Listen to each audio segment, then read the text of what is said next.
Welcome back to the Master of Engineering Industrial Automation on ME503 Industrial Process Control Systems. This is Topic 2, Control Systems and their relationship to process operations.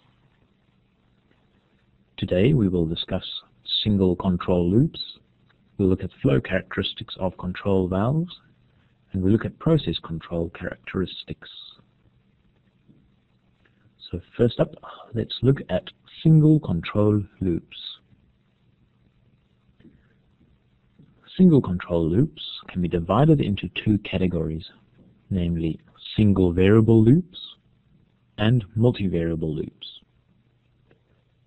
Feedback control measures a process variable and sends the measurement to a controller.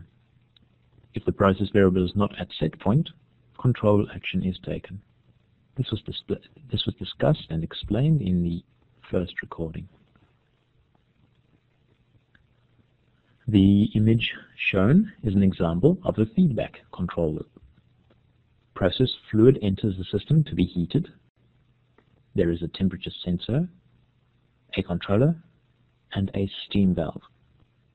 The temperature is measured and the controller sends a control signal to the steam valve actuator. This actuator then increases or decreases the amount of steam entering the system. This then regulates the temperature of the process fluid using feedback.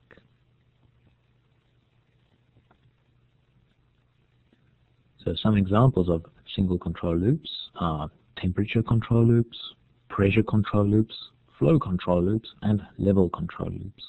These are all discussed in your textbook as well. First up, let's look at the temperature loop. So in temperature loop control, or control loops, because of the time required to change the temperatures of process fluid, temperature loops tend to be relatively slow. Feed-forward control strategies are often used to increase the speed of the temperature loop response. RTDs, or thermocouples, are typically typical temperature sensors. Temperature transmitters and controllers are used, although it is not uncommon to see temperature sensors wired directly to the input interface of a controller.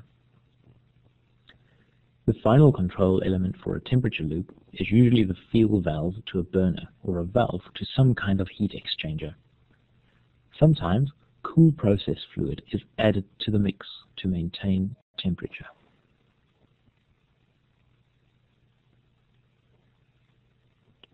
In pressure control loops, we look at the way they respond, because they vary in speed. So they respond to changes in load or to control actions slowly or quickly. And the speed required in a pressure control loop may be dictated by the volume of the process fluid being controlled.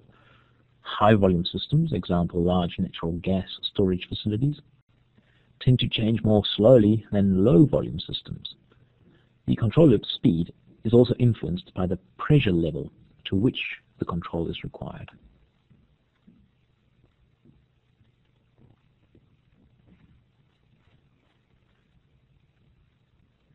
Next up is the flow loop.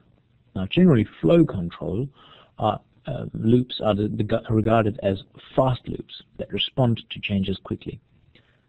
Therefore, flow control equipment must have fast sampling and response times.